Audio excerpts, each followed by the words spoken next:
Hello friends, welcome to PG study YouTube channel. ये हमारा part number 12 है, जो कि हमारे प्रीवियस ईयर क्वेश्चन सीरीज चालू रही थी। अभी भी एग्जाम भी आ जाएगा, एडमिट कार्ड आ जाएगी 15 सितंबर तक, तो सभी तैयार रहेगा। और अपनी प्रैक्टिस को बढ़ाने के लिए आप टेक्स्ट बुक ऐप जो है वो उसकी पास परचेस कर सकते हो 1 महीने के लिए, यदि सिंपल सिर्फ कोस्ट गार्ड दे रहे हो तो। यदि आप एसएससी जीडी के लिए और भी किसी एग्जाम के लिए प्रिपरेशन कर रहे हो तो कोई दिक्कत नहीं, आप 1 साल के लिए पास खरीद सकते हो। और उसके लिए जो डिस्काउंट चाहिए उसके लिए मेरा कोड भी यूज कर सकते हो नीचे डिस्क्रिप्शन बॉक्स में, ठीक है ना। तो सीधा आप स्टार्ट करते हैं अपना हमारा लेक्चर नंबर 12। अब देखो आगे, जो ये हमारा लास्ट टाइम का क्वेश्चन था, लास्ट वाला ए वाला, सॉरी, हाँ 5 वाला। तो ये नेक्स्ट वाला क्वेश्चन, और ये एक ऐसा क्वेश्चन है, मतलब एवरग्रीन क्वेश्चन मान के चलो इसको आप। सबसे ज़्यादा पूछे जाने वाला क्वेश्चन, क्योंकि में सिंपल बेसिक कंसेप्ट यूज किया जाता है। अब सिंपल इसको सॉल्व करने का तरीका क्या होता है। अब देखो, एक चोर है 10 मीटर प्रति सेकंड की रफ्तार से भागता है। 10 सेकंड बाद एक सिपाही 12.5, मतलब जो भी 12.5 मीटर प्रति सेकंड की रफ्तार से उसका पीछा करता है। कितनी दूरी में, मतलब मीटर प्रति सेकंड में होगी वो, सॉरी, कितनी दूरी मीटर में होगी, कितनी दूरी के बाद सिपाही चोर को पकड़ेगा। सिंपल है। अब चोर, मतलब चोर, जो सिपाही है जो चोर के क्या पीछे भाग रहा है। तो सिंपल, अब देखो, एक चोर 10 मीटर प्रति सेकंड की रफ्तार से भागता है। 10 सेकंड बाद सिपाही, अब 10 सेकंड बाद सिपाही स्टार्ट हो जाता है। लेकिन 10 सेकंड तक वो सिपाही ने तो सिंपल मान लो कि 10 मीटर प्रति सेकंड की रफ्तार से 100 मीटर कवर कर लिया है। सिंपल है ना। जैसे कि अब सिपाही तो, सॉरी, अब चोर तो 100 मीटर भाग लेगा ना, क्योंकि 10 सेकंड बाद सिपाही स्टार्ट हो रहा है, तब तक तो ये 100 मीटर हो जाएगा इसका। सॉरी, यहाँ पे कुछ लगा है, सॉरी सॉरी सॉरी। हाँ, तो ठीक है, जान दो। तो तो आगे देखो फिर क्या होगा कि जो होगा, और यार शिट, 2 मिनट, सॉरी। हाँ, तो क्या होगा, सिंपल है, 100 मीटर भाग दौड़ लेगा वो। अब आगे क्या होगा, जो इसकी सिपाही की क्या जो रिले स्पीड है वो क्या 12.5 मीटर की रफ्तार से वो उसके पीछे दौड़ेगा। अब तब कहीं कभी ना कभी, अब ये तो ऑब्वियस है कि सिपाही ज़्यादा स्पीड से भाग रहा है तो पकड़ तो लेगा, एक तो ऑब्वियस बात है।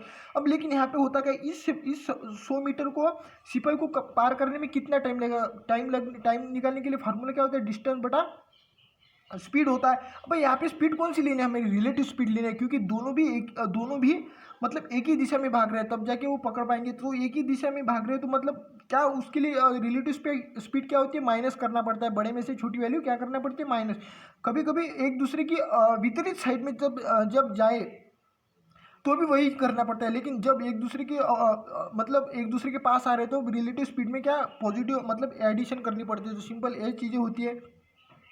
अब देखो होगा क्या कि इसमें जो रिलेटिव स्पीड होगी 12.5, क्या होगा 12 माइनस क्या होगा 10, मतलब कितना आ जाएगा यहाँ पे हमारा 2.5 आ जाएगा। मतलब 2.5 मतलब कितनी सेकंड हो जाएगी, 40 सेकंड होगा। कर लेना आप, इसको सॉल्व कर लेना, होगा वैसे ईजी है। क्या होंगे 40 सेकंड में वो क्या कर लेगा, 100 मीटर कवर कर लेगा। कौन, सिपाही कर लेगा। अब सिंपल खुद का, अब सिपाही का, अब हमें तो क्या निकलना है, सिंपल है कि सिपाही कितनी दूरी तय करेगा तब जाके उसको पकड़ेगा। अब सिंपल, अब 40 सेकंड में 12.5 मीटर प्रति सेकंड की रफ्तार से कितनी दूरी तय करेगा वो, सिंपल है 40 इंटू 12.5 कितना हो जाएगा। यहाँ पे होगा वो 4, मतलब यहाँ पे जीरो तो कट हो जाएगा।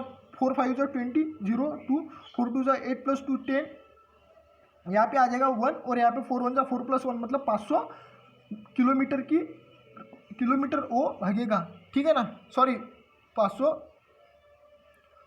यहाँ पे मीटर आना चाहिए था ना, तो यहाँ पे एक दिक्कत आ सकती है कि, सॉरी दोस्तों, तो इसका आंसर जो होगा 5 मीटर ही होगा। लेकिन आपको यहाँ पे किलोमीटर है लेकिन मीटर कर लेना है। और एक चीज़ बताऊँ, मैंने पूरा सेशन कर लिया लेकिन रिकॉर्ड ही नहीं कर पाया, क्योंकि मैंने रिकॉर्ड स्टार्ट नहीं किया था रिकॉर्डिंग। तो उस वजह से अब मैंने फिर से स्टार्ट करवाई यहाँ पे, इसलिए आपको कुछ नहीं दिखा, क्योंकि मैंने इसको सॉल्व आगे भी बहुत आगे गया था मैं। लेकिन बाद में मुझे पता चल गया मैंने रिकॉर्डिंग स्टार्ट नहीं की, तो अब फिर से कर रहा हूँ। उसके लिए कोई दिक्कत नहीं, हो जाता है कभी भी। अब देखो नेक्स्ट क्वेश्चन देखते हैं। इसका जो होगा सेकंड वाला ऑप्शन क्या होगा, 500 मीटर होगा, आ जाएगा। मैंने पूरा सॉल्व किया था उसको, ठीक है ना। अब देखो आगे, एक व्यक्ति एक निश्चित दूरी को 60 किलोमीटर प्रति घंटे रफ्तार से तय करता है और वापस आरंभिक बिंदु पर 40 किलोमीटर प्रति घंटा की रफ्तार से क्या होता है वो पहुंच जाता है। तो कुल यात्रा में एक के लिए व्यक्ति को औसत गति ज्ञात कीजिए। मतलब जब भी ऐसा कुछ नहीं, मतलब ऐसे 1 किलोमीटर प्रति आवर की रफ्तार से जा रहा है और 20 किलोमीटर प्रति घंटा की रफ्तार से वापस आ रहा है, तो सिंपल यहाँ पे जो भी आंसर होगा क्या करना पड़ेगा, ट्वाइस ए बी बटा ए प्लस बी करना पड़ता है, ए प्लस बी करना है। उसी प्रकार यहाँ पे क्या करना पड़ेगा, 2 इंटू क्या होगा 40 इंटू 60 डिवाइडेड बाय 40 प्लस 60 कितना होगा 100। यहाँ पे ए इससे कैंसिल और ए से 6 4 24 इंटू 2 कितना होगा 48 किलोमीटर प्रति किलोमीटर प्रति आवर नहीं, 48 किलोमीटर में वो टोटल उसकी क्या होगी औसत गति होगी जो हाँ, तो औसत गति तो वही आएगी ना, किलोमीटर प्रति आवर आएगी। यहाँ पे अभी थोड़ी प्रिंटिंग में मिस्टेक हो सकती है, माने तो समझ लो।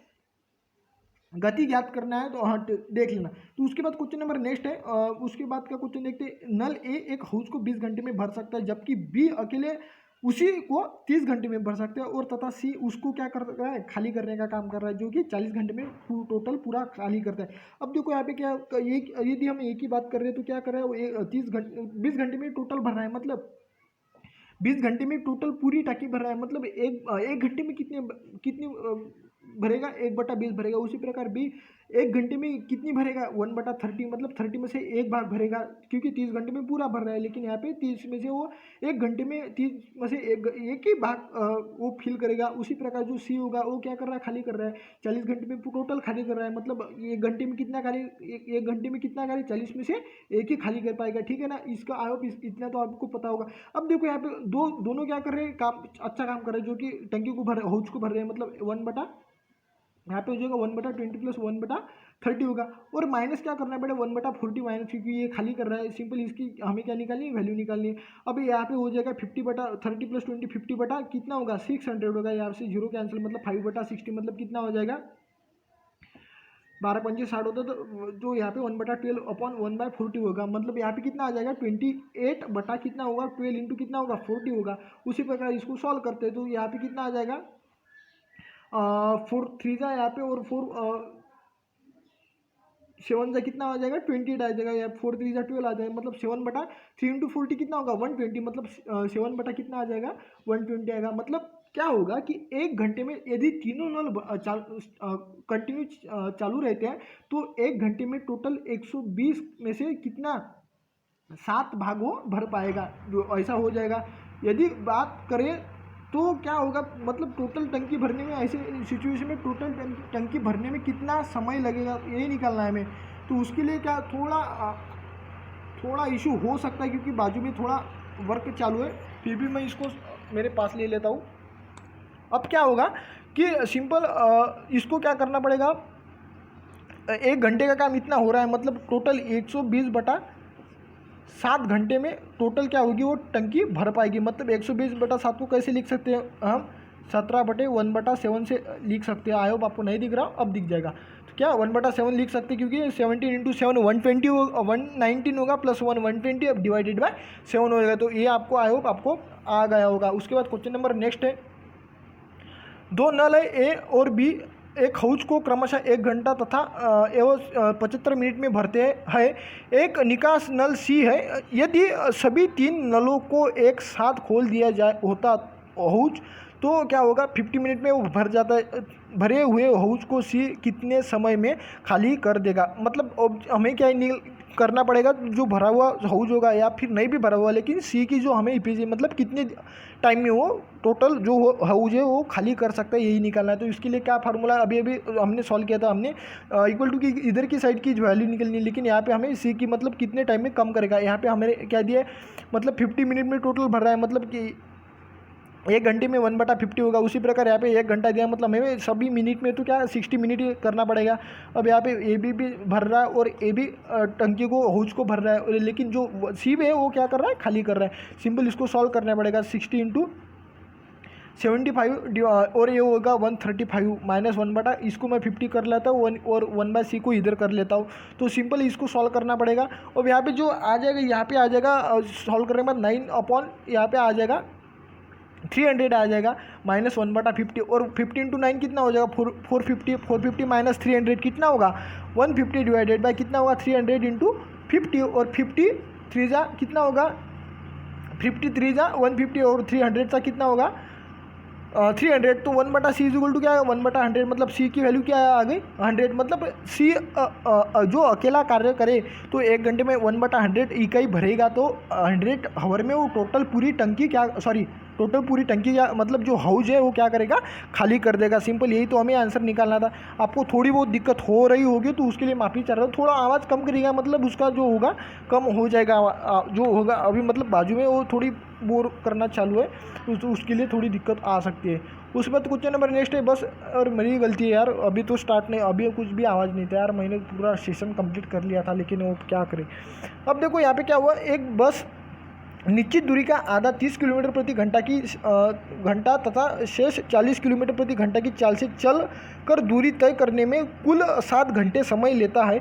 दूरी ज्ञात करें। अब यहाँ पे क्या है हमें सिंपल है कि दूरी ज्ञात करना है तो यहाँ पे सिंपल है कि क्या हमें घंटे दिए 7 किलोमीटर और यहाँ पे दूरी कितनी है पहली आधी दूरी जो है x/2 होगी वो किससे 30 किलोमीटर प्रति घंटा की रफ्तार से और दूसरी आधी दूरी जो 40 किलोमीटर प्रति घंटा की रफ्तार से चल रहा है। मतलब मैं यहाँ पे यदि x/2 कॉमन कर लूँ तो यहाँ पे कितना हो जाएगा 30 + 40 70 एक्स आ जाएगा ऊपर और नीचे आ जाएगा 30 इंटू 40 और यहाँ पे 1 0 के साथ कैंसिल ये 7 है ना तो ये 7 के साथ ये भी कैंसिल हो जाएगा। यहाँ पे 1/2 ही कॉमन करना था तो यहाँ पे 1/2 कॉमन किया मैंने। उसके बाद क्या होगा कि जो होगा 30 इंटू 4 होगा 120 इंटू 2 मतलब x/, कितना होगा 240 होगा और जो इधर आ जाएगा मतलब 240 क्या होगा वो x की वैल्यू क्या होगी 240 किलोमीटर हो जाएगी। मतलब 240 7 घंटे में 240 किलोमीटर तय करेगा। पहला आधा 30 किलोमीटर प्रति घंटा की रफ्तार से और दूसरा आधा जो होगा डिस्टेंस होगा 40 किलोमीटर प्रति घंटा की रफ्तार से वो तय करेगा। ठीक है ना। आई होप आपको समझ आ गया। इसका आंसर कौन सा ऑप्शन नंबर फर्स्ट ही से क्या होगा करेक्ट हुआ। उसके बाद क्वेश्चन नंबर नेक्स्ट है। अब इसको देखो ए और बी किसी कार्य को अलग अलग क्रमशः 9 या 12 दिन में पूरा करते हैं। यदि वे बारी बारी से कार्य करें तो यदि कार्य शुरुआत ए करे तो कितने दिनों में समाप्त हो जाएगा। और ये टॉप मोस्ट रिपीटेड क्वेश्चन है और टॉप मोस्ट इसका कंसेप्ट है ये वाला अच्छा है क्योंकि इसमें दिमाग लगाना पड़ता है। तो ये देखो अब मान के चलो ए अकेला 1/9 में कर रहा है ए अकेला 1/9 में कर रहा है ए वाला और बी क्या कर रहा है 12 घंटे में। मतलब इसका ऐसे मान के चलो 36 है और इसका कितना यूनिट होगा 4 इकाई होगा। इसका इफिशियंसी कितना मतलब इफिशियंसी का ये तो ये होगा 3 और ये होगा 4। अब मान के चलो क्योंकि ये एक दिन बाद का कार्य करता है मतलब एक इसका और एक दिन इसका मतलब टोटल 2 दिन का कार्य हो जाएगा। कितना हो जाएगा 4 + 3 कितना होगा 7 इकाई हो जाएगा। उसी प्रकार ये कितना का कार्य है 2 दिन का मतलब कितना 7 इकाई 2 दिन का कार्य कितना हो जाएगा 7 इकाई हो जाएगा। हमें इसका वैसे कितना चाहिए था 36 मतलब ये इंटू क्या करना पड़ेगा आसपास की वैल्यू 35 आ जाती है। सिंपल है ना। यहाँ पे ये क्या आ जाती है इंटू 5 क्या यदि करते तो क्या आ जाती है 35 आ जाती है। उसी प्रकार ये भी 2 इंटू 5 करना पड़ेगा तब जाके 10 आ गया। मतलब 10 दिन में वो क्या करेंगे वो 35 यूनिट का टोटल काम कर रहे हैं। लेकिन यहाँ पे एक यूनिट और भी बचा क्योंकि हमें टोटल कार्य करने के लिए कितनी यूनिट है 36 यूनिट है। मतलब एक अब यहाँ पे बचा हुआ एक यूनिट कार्य करने के लिए। अब यहाँ पे देखो ये ना मतलब दोनों एक दिन कार्य करें तो 10 दिन में 5 दिन का ए का कार्य होगा 5 दिन का बी का कार्य होगा। अब जो होगा लास्ट वाला मतलब 11वां दिन वो स्टार्ट कौन करेगा ए करेगा क्योंकि ए ने तो स्टार्ट किया था। उसके लिए लास्ट दिन निकालने के लिए वो एक ही मतलब ये स्टार्ट कर रहा है ये वैसे बता होता है उसी हिसाब से वो लेना पड़ता है ना। क्योंकि देखो 4 इकाई तो एक दिन में कर लेगा। मतलब एक दिन में यदि वो 4 इकाई करता है तो 1 इकाई वो कितने दिन में करेगा मान के चलो 1/4 में करेगा। मतलब यहाँ पे टोटल उसकी वैल्यू क्या होगी मतलब यहाँ पे कितनी यूनिट हो गई है 36 यूनिट हो गए और टोटल दिन कितने हो 1 मतलब 1/4 मतलब 10 + 1/4 दिन टोटल हो गए। मतलब यहाँ पे जो आंसर आएगा 1/4 मतलब इतने दिन में वो 36 इकाई टोटल पूरा कार्य करेंगे। मतलब ऑप्शन नंबर कौन सा होगा ए फर्स्ट वाला ऑप्शन हमारा क्या होगा करेक्ट हो जाएगा। यही तो हमें चाहिए था आंसर में। तो ये फिलहाल आपको सॉल्व करें। उसके बाद क्वेश्चन नंबर नेक्स्ट देखते हैं। थोड़ा दिक्कत आवाज़ का कोई इशू नहीं उसमें क्योंकि मैंने अभी बताया।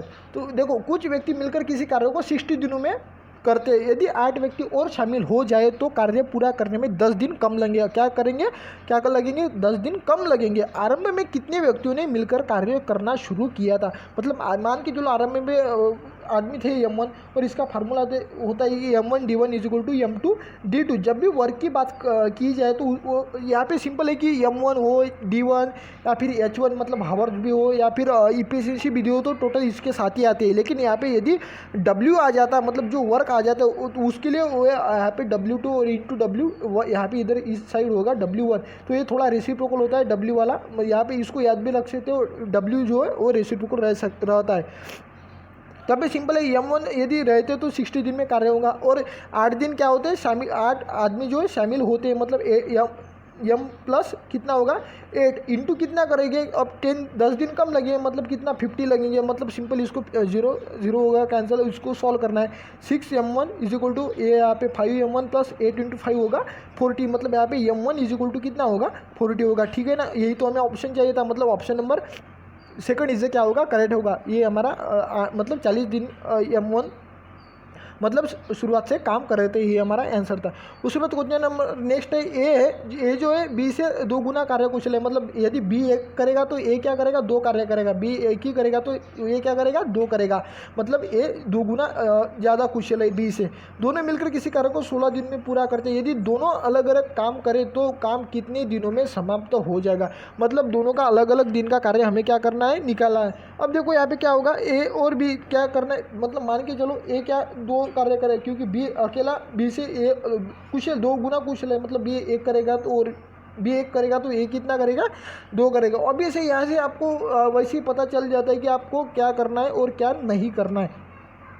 ऑब्वियस है कि यहाँ पे क्या यदि आप डायरेक्ट शूट आउट करते हैं ऑप्शन के हिसाब से, क्योंकि देखो यहाँ पे सिंपल मतलब जो 2 का मल्टीपल देखना है। जैसे कि यहाँ पे 24 इंटू 2 48 है। मतलब option number first is direct first is मतलब वही जो ऐसी जोड़ी है जो मतलब डबल वाली है। तो ये क्योंकि देखो 24 एक ही इफिशिएंसी 2 गुना ज़्यादा कार्य कुशल है। वो कार्य कुशल माने तो इफिशिएंसी मतलब कम टाइम लेगा कार्य करने में। मतलब ये 24 दिन लेगा और ये 24 दिन लेता, तो ये 48 दिन क्योंकि वो अकेला पड़ा है। तो यही होता है इसमें। अब देखो टोटल कार्य कितना होगा इन दोनों का 3 मान के चलो 3 का ही कार्य होगा। ठीक है ना, 3 यूनिट कार्य हो जाएगा इनका। अब क्या होगा कि टोटल 16 दिन में पूरा कार्य करता है। मतलब 16 इंटू 3 16 इंटू 3 कितना हो जाएगा 48 हो जाएगा। अब 48 टोटल कार्य हो जाएगा। अब 48 अब ये कितना कार्य कुशल है ए वाला 2 से डिवाइडेड बाय 2 कितना हो जाएगा 24 जैसे बताया था मैंने। और बी क्या है 48 है डिवाइडेड बाय 1 इंटू 48 डेज इसको लगेगा। मतलब इसको भी 24 डेज लगेंगे और इसको 48 डेज लगेंगे। यही हमें क्या करना है निकालना है। तो सेम है ना, मैंने आपको उसको यदि आप ऑप्शन अप्रोच से कर दो तो और भी बेटर हो जाता, टाइम कम हो जाता। उसके बाद ये ट्रिग्नोमेट्री से क्वेश्चन है और काफ़ी इंपॉर्टेंट क्वेश्चन है। अब देखो क्या होगा सिंपल है कि sine x minus y is equal to 1/2 तथा cos x plus y is equal to 1/2 कब होगा, तब x और y का मान क्या होगा। मतलब x और y का मान निकल। अब देखो sine x minus y is equal to 1/2। अब साइन का किस एंगल की वैल्यू 1/2 होती है मान के चलो एक्स माइनस वाई की वैल्यू क्या होनी चाहिए, तब जाके यहाँ पे आंसर मतलब 30 की वैल्यू हो जाएगी 1/2। और उसी प्रकार कॉस किसकी वैल्यू 1/2 होते हैं 60 की वैल्यू। मतलब यहाँ पे एक्स प्लस वाई की वैल्यू यहाँ पे कितनी आएगी 60y।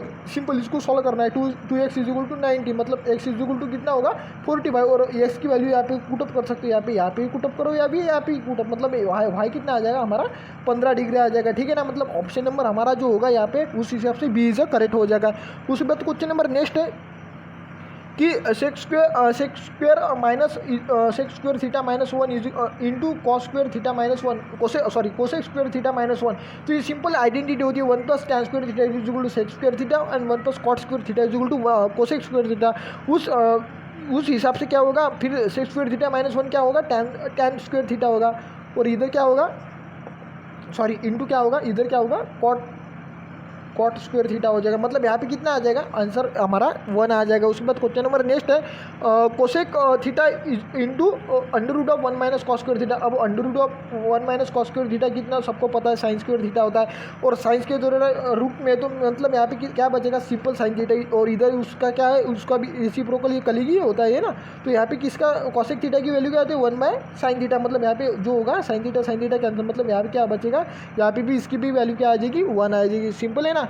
उसके बाद क्वेश्चन नंबर नेक्स्ट देखते हैं। क्वेश्चन नंबर नेक्स्ट है कि हमें क्या करना है, 2 cos 3 theta 1 is equal to 1 तथा 2 sin 2 theta 2 is equal to 3 है और थीटा 1 थीटा 2 की वैल्यू निकालें। सिंपल है। अब 2 cos 3 theta 1 is equal to 1 मान के चलो। अब इसको cos 3 theta 1 is equal to 1/2 लिख सकता हूँ। अब वो किसकी वैल्यू 1/2 होती है, cos 60 वैल्यू 1/2 मतलब 3 थीटा 1 इज इक्वल टू क्या होगा 60 होगा, मतलब थीटा 1 इज इक्वल टू क्या होगा 21 देखो किस में ए की वैल्यू किस में 20 है, मतलब सी इज करेक्ट आंसर हो जाएगा डायरेक्ट, क्योंकि आपका टाइम कंज्यूम हो जाएगा। यदि आप टोटल मतलब थीटा 2 तो निकल ही जाएगा, क्योंकि देखो अब क्या होगा 2 theta 2 is equal to sine 3 मतलब 3/2 साइन किस साइन की वैल्यू रही थी 3/2 60 की वैल्यू, मतलब sine theta 2 is equal to क्या होगा 60, मतलब थीटा 2 इज इक्वल टू क्या होगा 30 हुए। लेकिन आपका क्या मैंने क्या किया सिंपल टाइम बचाए 20 एंड 30, मतलब ऑप्शन नंबर सी करेक्ट होगा, यहाँ पे करेक्ट हो जाएगा। आई होप आपको समझ आ गया होगा। ये लेक्चर होगा हमारा कंप्लीट। और यदि आप चैनल पे नहीं तो चैनल को ज़रूर सब्सक्राइब करो, शेयर करो, लाइक भी करो यदि समझ आ रहा हो, और मुझे कमेंट बॉक्स में कमेंट भी करो या समझ आ रहा है कि कुछ मतलब आपको क्या चाहते हो और भी कोस्ट गार्ड के लिए कुछ आपको कंटेंट चाहिए, कैसा क्या आपको चाहिए तो आप मुझे सजेस्ट कर सकते हो, कोई दिक्कत नहीं, उस ऊपर विचार किया जाएगा, ठीक है ना। और प्रैक्टिस करो, प्रैक्टिस के लिए टेक्स्टबुक ऐप का जो लिंक है नीचे है, और टेलीग्राम पे ज्वाइन हो तो टेलीग्राम पे भी ज्वाइन हो जाओ, जैसे कि इंडियन कोस्ट गार्ड नाम से चैनल है टेलीग्राम पे, और आगे पीजे लगाए तो उसको आप ज्वाइन कर सकते हो। काफ़ी वहाँ पे PDF वगैरह मैं देता रहता हूँ, ठीक है ना। तो मिलते हैं नेक्स्ट वीडियो में, तब तक के लिए जय हिंद जय भारत वंदे मातरम। Thank you guys.